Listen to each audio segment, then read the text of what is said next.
Member for Calgary-Glenmore, 8 minutes and 13 seconds, sir. Well, thank you, Mr. Speaker, and it's an honour to get up and to participate in this emergency debate, which does not seem to quite reach that level, what I call an emergency debate. But I want to congratulate the new Premier in her stunning win and victory to become the first woman Premier in the province here. Truly, it was exciting to see at least a few Albertans decide to engage in that process and wanted to participate by spending their $5 to vote on that. But Alberta is a province with a vast potential to lead the way for all Canadians in the years moving forward. We are truly blessed with incredible individuals that are hard workers. We have a beautiful land that is clean and productive and produces some of the best food in the world. We have clean water, we have clean air.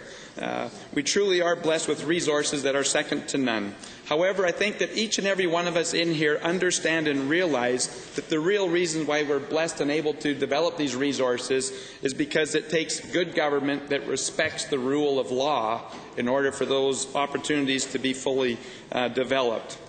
When facing economic headwinds like these, it is critical that we lead and return to a balanced budget and be the example and a beacon of hope for all the provinces in our Confederation and indeed all of the countries around the world. The new Premier responded a little bit and talked about the economic problems, which again is what the emergency debate is supposed to be about, but yet was not really addressed in any true sense. We had some warm, wonderful words, some direction that she's talking about, but truly question that what's her intent and the direction that she's going to lead the province of Alberta.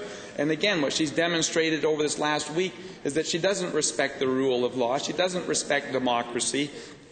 She set off and said that, well, we're not going to sit. Well, her first thing that she said when she got elected was that we're not going to sit. And then she talks to Cock and says, okay, we need to sit. And then it's just for 2 days. We have a commission, the AUC, that was bringing forward their report today, which she suspended. And so here we have commissions and boards that are being instructed by the province to produce these reports, and then they're squashed. And I think she would be appalled if she saw that going on in some of the other countries where she's gone to promote democracy. Instead, though, what we see, this government is more concerned about interfering and micromanaging our markets here and wanting to pick what I want to call economic losers rather than allow the competition and the free market to develop that. And we see that in many areas. Instead, they're busy promoting a wasteful program like spending $2 billion on carbon capture and storage. This is not the proper answer in what we need. We need to promote the responsible development of our oil sands. We need to ensure that the Northern Gateway Pipeline is our top priority. She talked about it, but is it her top priority? I don't think so. No democratic accountability. Again, the House is going to recess for 3 weeks so they can go out and rejig. And let's ask, why has this problem developed? Because of this government's poor timing on when they wanted to pick the new Premier. They knew that the House sat on October 24th. They knew that way back in January when they were trying to set up the schedule to say, this is what we're going to do. They've created this own problem and then say, oh, we need some more time. No, what they need is some more competency, which they are lacking incredible on. And while our new Premier continues to plunge into our savings accounts for such simple things as a patronage appointment for her political rival who was far exceeding her on the first popular vote before they went back to the people to have a popularity contest, to let's say we'll spend $260,000 plus a year, when what we really should be doing is focusing and promoting on our pipeline that gets our oil to Asia and India. As we have witnessed the controversy over the Keystone Pipeline, we no longer want to be beholden to the U.S. or the EU, who seem to show their desire to buy from dictatorships that have no problem supporting terrorism around the world. These areas where they want to claim as a better place to buy oil and gas doesn't even allow their women to vote. They don't allow them to go out in public and show their face. And yet we listen to the EU and the US put a black eye on our wonderful province and our development of our oil sands. This is an area that should have been focused. Gary Marsh said he'd be down in Ottawa on the 7th of October to fight for that Keystone Pipeline, but it fell silent. But the Northern Gateway Pipeline to the Pacific Coast is a necessity for this province and our country. Are we going to maximize our revenue from our resources, or are we going to be held captive to a market that wants to badmouth us on one side and yet take their oil from other states that are far more brutal and, again, barbaric in their production of the oil?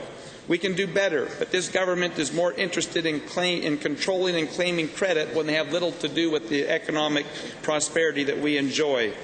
More often than not, the entrepreneurs and the businessmen that excel in this province do it despite of this government's policies rather than enhanced with this government's policies.